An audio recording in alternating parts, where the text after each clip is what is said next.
sent. John, episode 4. Episode 4. No, I think that counts as do. Oh boy, I'm tired. This one is this. And I was requesting, even though I requested. I'm still learning my Instagrams, so I did not read this coffee. Okay, well, whatever. That's my day today. I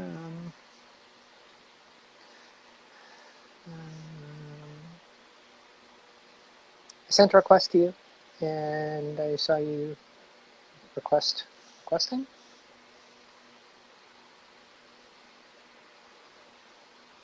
Emma can't join. Let's try this again. Interesting. I might need to close and reopen this. No, I don't need to close and reopen this. Hi! Hi! There we go. It was just a bit slow to get going. Oh, okay. Everything's fine otherwise? Yeah. I am not using my internet this time, so maybe we'll have better luck. Well, oh, yeah, like using home, or what are you doing? Yeah, I'm just using like my data for this since my internet can't seem to do the live. Okay, everybody watching, recognize the importance of using mobile data, right, to pull off something like this. I, however, am using my home-based Wi-Fi. I don't have any issues, and I actually just replaced my router the other day as well. So, because remember that one that blew up, and that was like 2 months ago, and I finally got around to changing it because I absolutely hate crawling behind my TV. Oh well. I think we're pretty much good to go. How are you feeling? Yeah, well, aside from sick, right? Yeah. Good. Yeah, I'm looking forward to it since I was unable to join the last live, so I'm looking forward to today, feeling refreshed. Yep. And we have some really great questions today that we'll try to get through at like a decent pace, since we're going to try to keep this to 30 minutes again. Yeah, no pressure because I don't, add length to any question. What do you like to get from someone? Well, I've always liked this. Sometimes I'm in the mood for this, sometimes I want that. I've always been a fan of this. But do you remember the seafood sub, right? I miss the seafood. Is that a thing? No, it wasn't a thing. I don't know what we're talking about. No, it totally was. It was it was ages ago too. And they discontinued it for likely sanitary reasons, because there's only so long you can have like mock crab and mayo on a dressing table. I still ate it. I didn't care. I was like 19 at the time. Like, that's how long it's been. It has been, holy shit, it has been like over 20 years since the last time I've had a seafood sub from Subway. Wow. Interesting. Wow, I just really didn't know about myself. Holy shit. All right, cold cut trio it is, right? I'll just keep sticking to that. Old Faithful. Alrighty. Ready to get started? Yes, let's get the show on the road. Okay. We were talking about the one, so Taylor and I had a discussion, I think just over a Zoom call a few weeks ago, and we had a great idea for a question, which it was kind of framed in the way of, what things have changed in your life since transitioning into a woman? We were talking about how now that you are like visibly a woman, things have changed, such as going to a park or to the river after dark. Yeah, that. I remember we were talking about that. It was actually during one of our meeting calls. Yeah, and then we just came across the topic there. One of the first, well, like on an aside, even earlier today, I was telling some people that when I transitioned, that in a past life, when I came out, I've said it before, I've come out abruptly on my 39th birthday, and up until that point, what people knew was Brad, white, Canadian, athletic, male, white Canadian, what am I missing? I always felt I had a flow to that. White, athletic, Canadian male. Yeah, 39-year-old white, athletic, Canadian male. Top of the food chain is what I've always said, right? And I've always said, tongue-in-cheek, add a zero to the end of my paycheck, and I really would have been at the top of the food chain. There's nothing I couldn't have done, right? Mm-hmm. I could say whatever, I can do whatever and get away with it because I had all the privilege that I could have ever wanted, and I didn't even Mm-hmm. want any of that. And so when I came out, and by coming out abruptly, I knew that I was shedding so much privilege just because of, well, that's what happens. Hi, world, here's the reality. And so from things like just not being heard when I need to be heard is a great place to start. But what really like triggered the conversation was I was telling Emma how, you know, I would go for walks, right, just to either get my steps in or just get out of the apartment or whatever, and I would go for a walk. And in a past life, I would go for a walk for as far as I want, and it didn't matter the time of day or anything like that. I would just go ahead and go for a walk and come home when I'm ready to come home.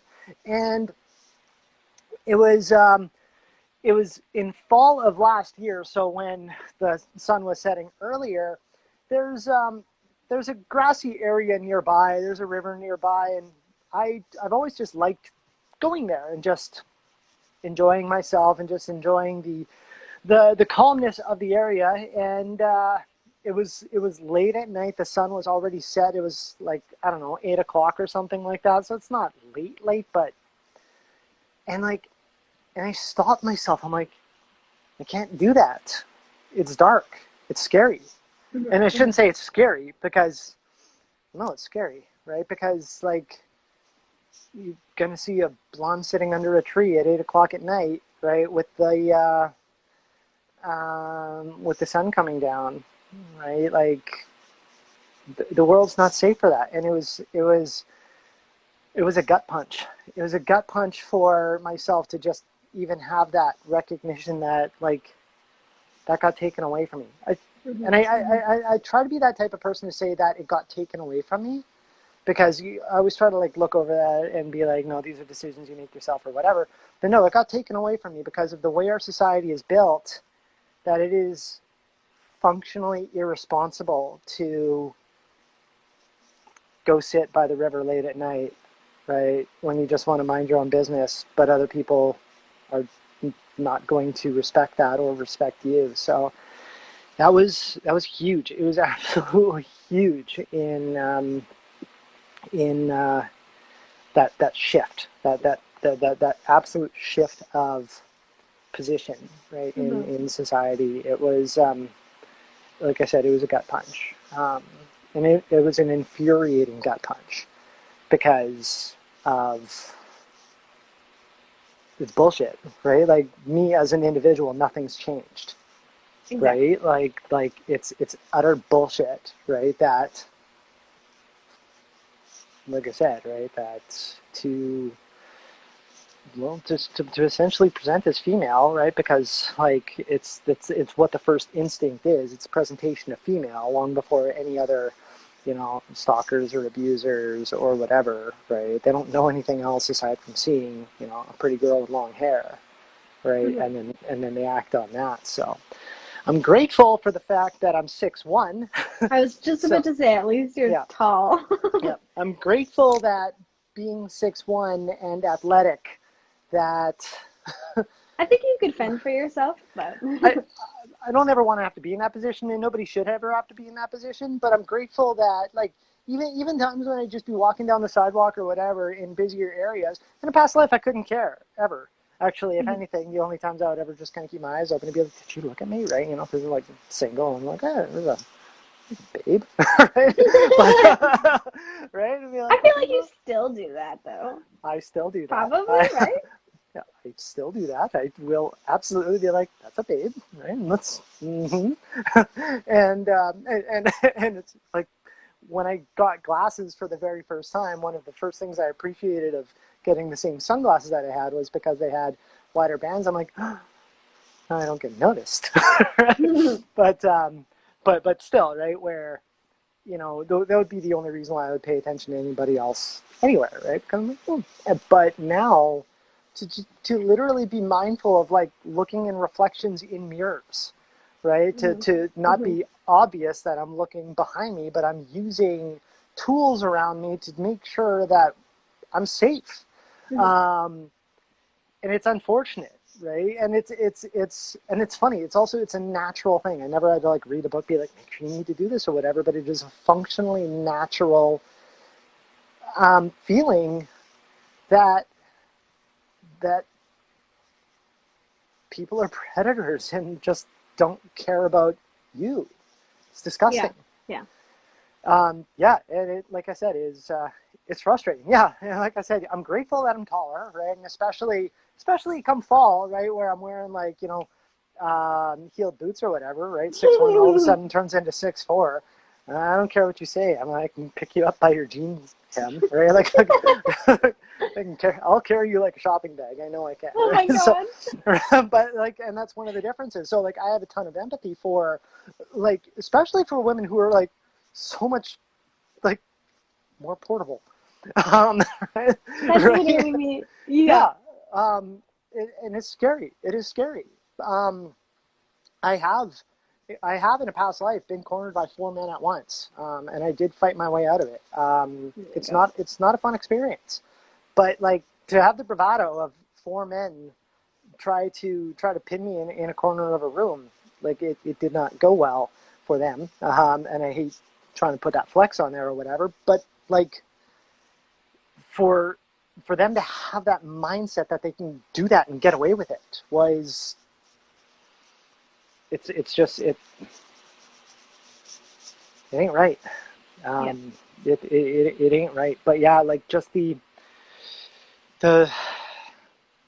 like I can repeat all the same things that women keep saying over and over about, getting dismissed for their opinions or not being taken seriously or being victims of abuse and harassment and, sexual misconduct and mean it, right? And be like, yeah, well, that's just how society flows. Learn to live with it. And you're like, pardon?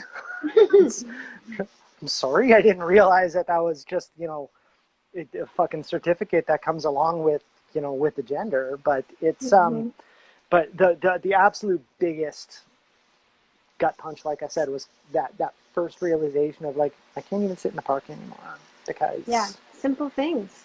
Right, it was something else. Because there's lots of other things where like you're like, because society still has kind of a role or whatever, right? And so whatever, you just kind of fall into the role just based on, social safety and whatever. But like I said, to have literally nothing about me change as a person, right? Yeah. Except for my presentation to be more authentic than anything before, took away like my right to safety. Was it's staggering, frustrating, upsetting, heart-wrenching. It's enough to make some people throw up, I'm sure. It's and you share such a unique experience because I mean all people who have transitioned into women have experienced that to some extent where they've been like, oh, my privilege and my safety has changed, but those are things that I grew up like we grew up knowing maybe, but it's crazy to think, I guess, just like how drastically it would change in like a day. Yeah, and that's pretty much it. Like, because, like, not to say that you've been like taught that or anything like that from your youth, but you clearly have that lived experience longer. Exactly. Yeah. Right? That whether it's getting out of school and just going somewhere with your friends or whatever it would be, just be mindful of your situation and your settings and the people around you. And those are just things that you've known. And I've known those things too. Like, I have been around women, right? Like, I've experienced women in my life. And so it's not foreign stories, but to have to directly absorb that with my own life was, it was, like I said, it was a shock. And what's funny is there's a trans man that I know who's on a committee with me on a project, and I remember him saying that he's gained so many privileges because like unless he tells you, you wouldn't know, right? Like, I can just say this from my own experience that I'm like, oh.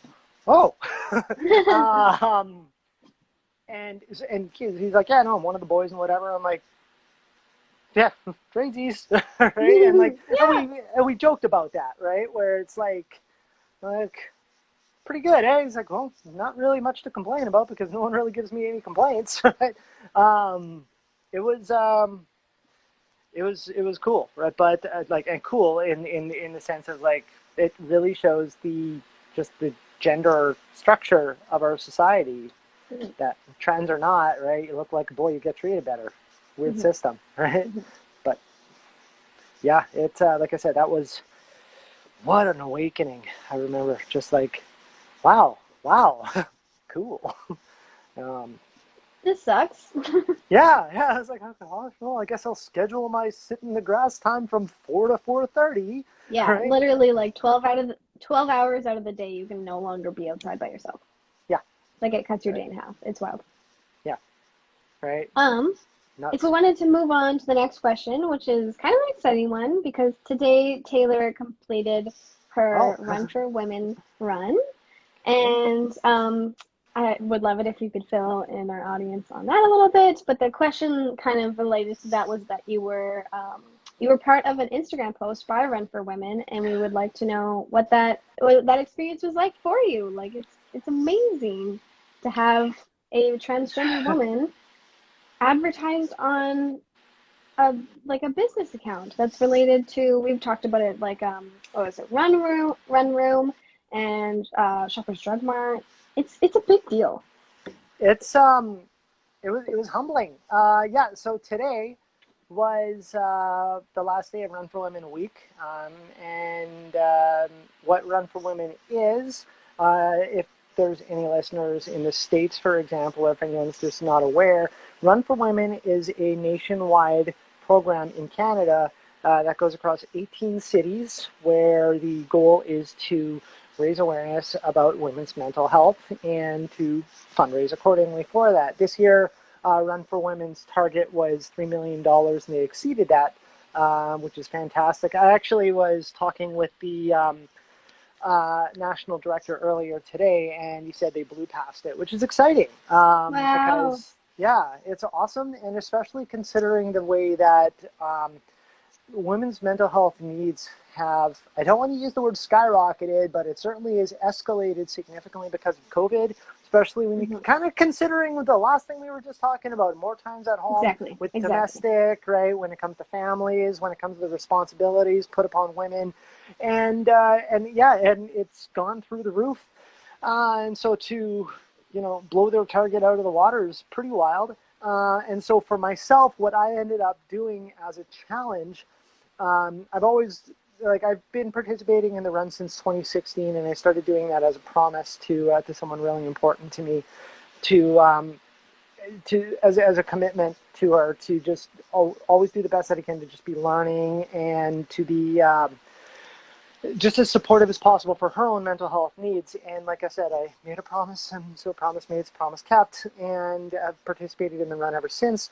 And one of the values of participating in the run for as many years as I have is to also just experience stories from so many other women about their own mental health situations as well, right? Whether it's something they've experienced or currently going through, or so on. And so it was always just easy for me to dial in when it comes to this fundraiser, to stay committed to it, and advocate in my own community to do the best that I can to raise awareness for it. And so what also happens out of these 18 cities is there is one location in each town, right, that proceeds go to. So in Winnipeg, it goes towards Mood Disorders Association of Manitoba for women's wellness programs there. But kind of like what Emma was saying, where the partnership with Run for Women is not small either, right? Run for Women being the largest of its kind in Canada. It is, if you see it, it's like Shoppers Love You with Shoppers Drug Mart, right? So it's also including Loblaws, it's including the Running Room, it's including, oh my gosh, I can just, blanking now, right? But they're definitely not small names in terms of partners. Degree this year. Yeah, and well, this was last year's, right? I was drinking something from last year's. But the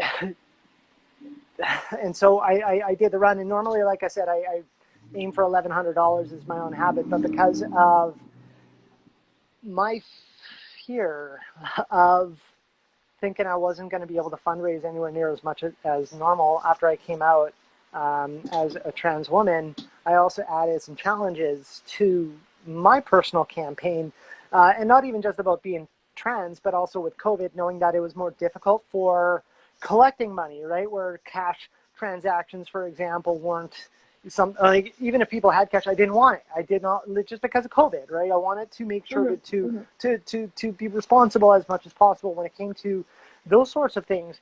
And so offering incentives to raise money. And so with $1,100, I made a challenge that if I hit $1,100 before race day, I would wear a 20-pound weight vest.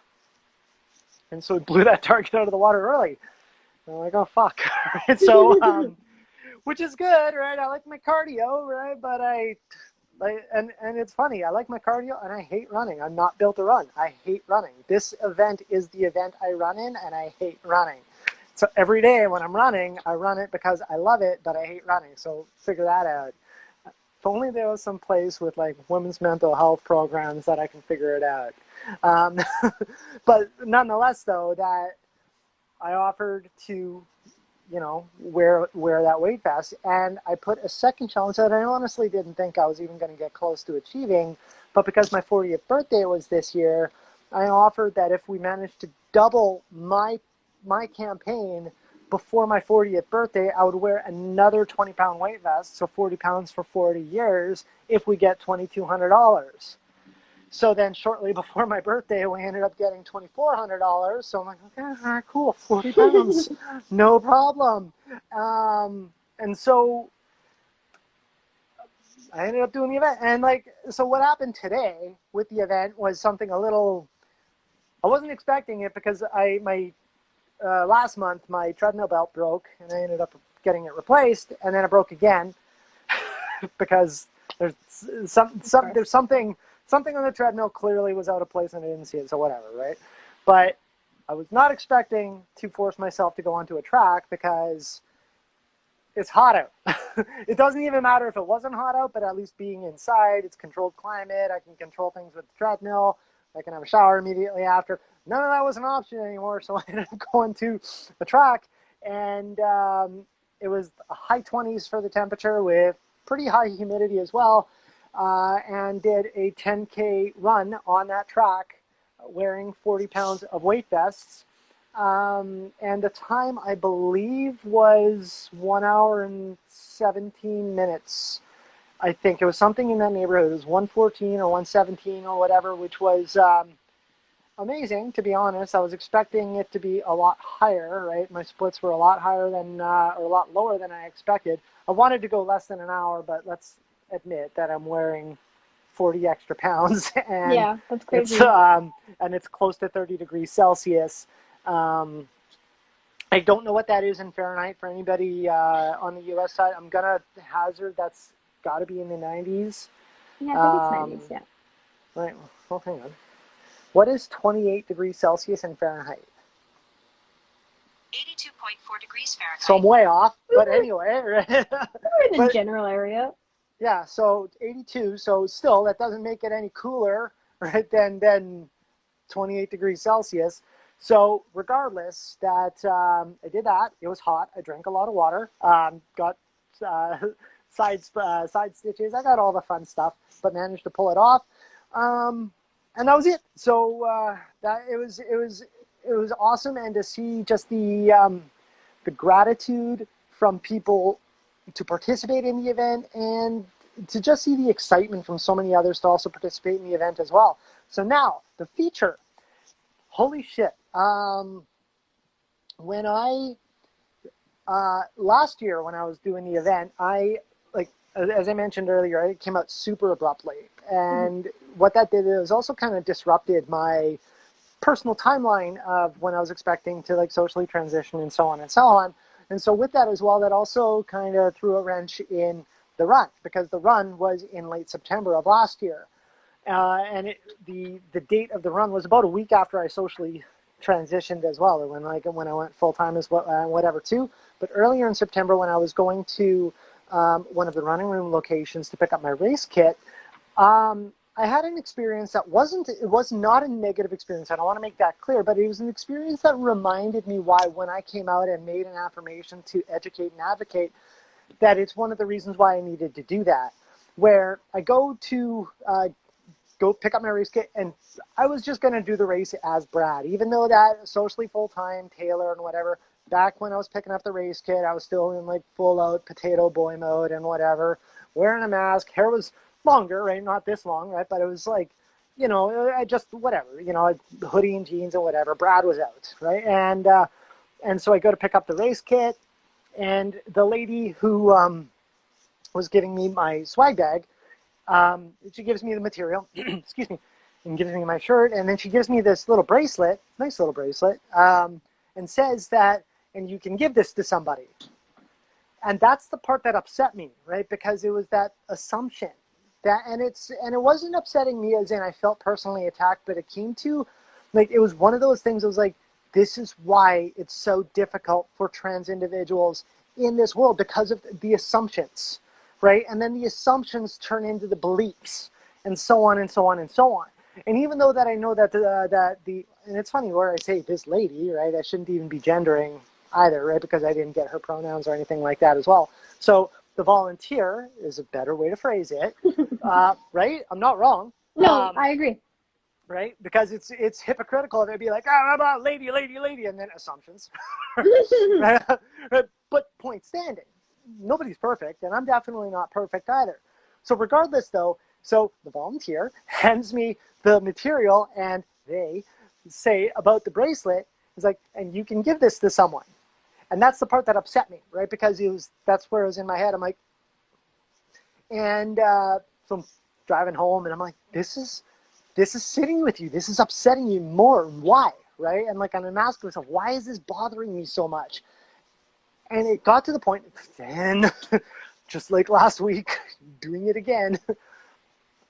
I don't know if you saw last week, but I was chewing on my hair about 5 minutes in, because the fan was blowing the hair right in my mouth. That was totally not cool. You're doing it again.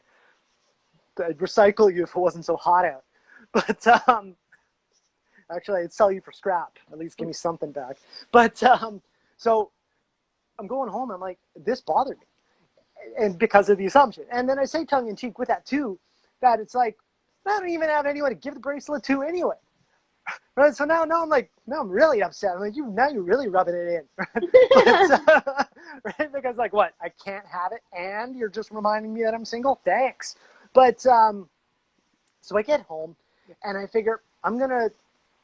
Well, it was salty, right? I posted a pretty salty note on, and I pinned it on my Twitter profile, and I mentioned it to running room shoppers and Run for Women, explaining my experience, explaining why it's important to me, right? About like what I'm going through and why the experience, like I said, was not intentionally negative, but it's that dialogue that needs to be addressed, because there are people who could get hurt from that, right? And this is one of the reasons why things struggle as much as they do.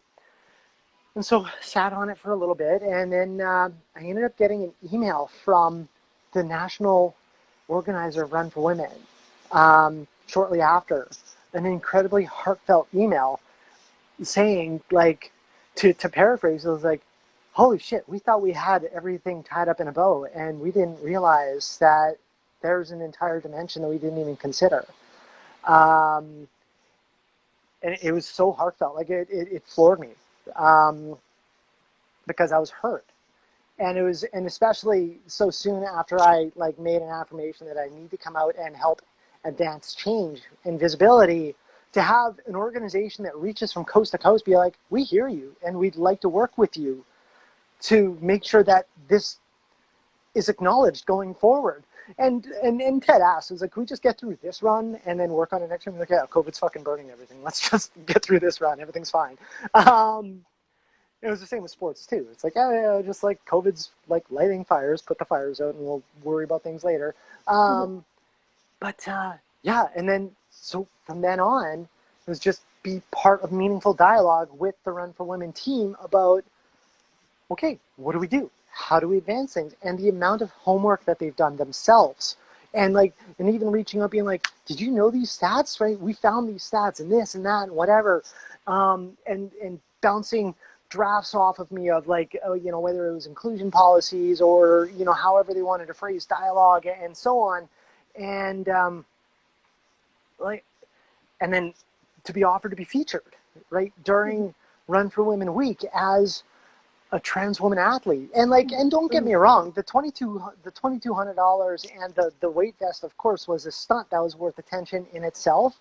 And then adding the fact of being like, this is an inclusive event, right? It's for all women, right? That where everybody can participate, and this is for all women. All women deserve support. It was like, and you know, they just asked me some questions to answer and whatever. And then I haven't got a copy of it yet, because what I understand was I was also asked to provide like a video script for training material for the volunteers when it comes to their orientation packages and whatnot. To be so, like I said, I'm sitting in front of my phone, right, voicing a script. I had to, you know, memorize and ad-lib at the same time to for diversity, right? To just, and it wasn't specifically about diversity, but it was innocuously explaining that you don't know what every participant is experiencing, so no assumptions, no judgment, no attitude, no nothing, right? You know, your responsibility as a volunteer is smile, happy, share, call it a night, right? And like, and don't and be mindful about your dialogue, because we don't know what other people are experiencing. And to be like, and to be included with them for, like I said, for volunteer orientation packages was nuts. And based on the script, it was including the diversity manager of Shoppers, right, and the president of Running Room, right? Like, it's not like, not treehouse stuff. So it was the entire event was a wild ride, and like I said, to be featured was pretty amazing. Like I said, that I haven't got a copy of the video. I haven't asked for it yet because it's been a busy week. I've seen it. Well, yeah, you've seen what I've sent, right? And like, and then it just needed to get a couple little like edits and whatever. Of course, yeah. But just to get it jammed in with everything else. But I was affirmed to get it. But like I said, that I'm not going to be, you know, on top of everything, because it's a pretty big week that they're dealing with, and I'm not going to be like, hey, where's my video? But yeah, it was awesome. And even how on their own, like, what's the stat? 11%, or no, I'll use it the other way around. 89% of organizations who experience and witness hate in their own environment do not address it. Yeah, I remember you saying that. Yeah. 89% of businesses, right, and organizations who see hate in their visibility do not address it, and especially when asked. Well, it's accurate, because based on all of the businesses that we've, you know, tagged or called out or messaged via Twitter as a result of the kind of hatred that's been tied to their businesses, nobody said anything apart from Run for Women. Yep, and like, not a single one. Yeah, and Cookies by George. I'll add Cookies by George. Oh, that's okay. Of course. Way back. Sorry, Cookies by George. But that was quite a while ago too. I think that was back in December or whatever. But nonetheless, I could go on a huge laundry list of hey, why aren't you? And believe me, now that this runs out of the way, I'm back in action.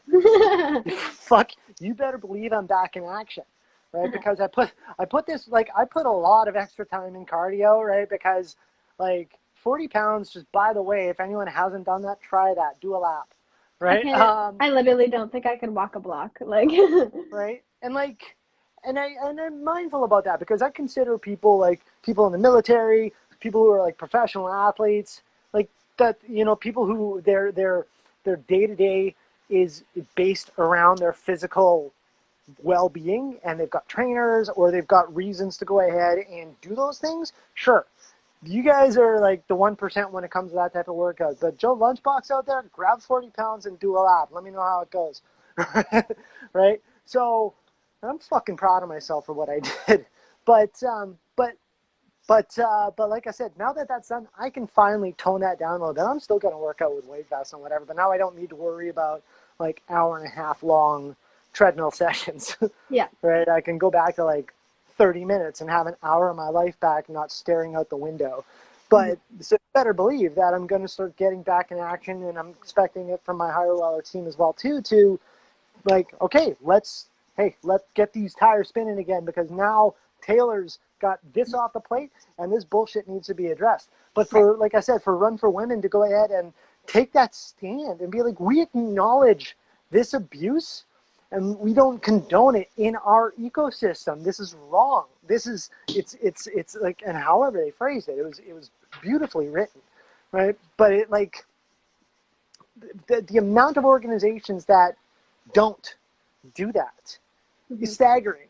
And we all know why they don't do that, right? Because they want to cater to everybody. They want to look for the dollars from everybody. Even though they don't believe in something like transphobia, they sure shit believe in getting their $100. Yeah. Right? Like you say, it's always related to money. Like, it always comes back to money. It's sick. But yeah, that, like, Run for Women's always been a special event to me, like I said, because of a promise that I made. But with they've taken themselves to an absolutely different dimension of meaningfulness to me, just because of the experiences over the last year and change. It's and I'm looking forward to seeing what the next year is going to look like, right? Where, but like I said, I'm certainly not intending on running with WaitFest because, okay, I've done my thing, but I'm certainly still going to keep fundraising like I have. And believe me, now that I got $2,200 at least out of people, I'm going to have that as a minimum benchmark because, hey, everyone, you can do it. You've done it before. Help me out. But it's, and that's not counting all the karaoke songs I still need to catch up on. Oh, no. I still have to make that list. But like, yeah, so today was Run for Women Day. I joked with Emma, like, after I got home and hit the shower, I might be doing this naked because I'm tired. I had to push myself out of bed to wake up. I literally made another pot of coffee on top of the pot of coffee I already had. Like, that, it sacked me, but I'm so excited to do things like Dwell On It that I, of course, had to. But yeah, like, it's a weird blow finishing that event, right? It wasn't just stomping around the track. It was something super close to my heart, and I hope other people appreciate it as well. So yeah, so that happened. Speaking for myself, I'm incredibly proud of you and super grateful that despite doing a 10-kilometer race with 40 pounds of weights attached to you, you still managed to make it through our life today. Alive! And alive. I mean, you seem fine. I wouldn't have known. Yeah, it's thank you. It was something, and when I finished my first split, it was my first split was I don't know if you run, but at least a split with running is just like your segment of time, right? And so the app that I was using was splitting at 1 kilometer, and when my first split was like 53 seconds or something, I'm like, ooh, right, this is good, right? Because like I wanted to get less than an hour because my personal best was 58-ish seconds last year with a busted groin and knees. So I know I've got something in the tank. And so like I said, my first split at 53 seconds, like, right? Like I wasn't expecting this, but I'm okay. So anyway, I got really tired really fast, slowed down significantly. But then, like I said, that it's, at 53 seconds would have been, well, not 53 minutes at 10K, but whatever. Anyway, still would have started with 5, right? But the then it ended up getting like closer to like the 7s. I'm like, all right, I was still expecting to hit like 90, like, getting to 90 minutes or something like that. But, or no, yeah, it wasn't 53 second split, right? But it was 5.3 minutes, 5.3 minutes ish Oh, okay, that makes more was the sense. split. That makes much more sense. I was like, Yeah. 53 seconds is awesome. 53, I was like, but still, yeah. Wow. So it was like 5.35 or something like that. I'm like, ooh, right, I can do this, right? This is cool. And then, yeah, no, like, okay, fucking tired. And then not even just tired, but like weight vests. I tweeted it not too long ago, but weight vests often overlooked is they really restrict your breathing just because of course, yes. Right, because whether it's the Velcro or just the fact you've got weight on top of there, so I wasn't even able to ever get a full breath in at all. Wow.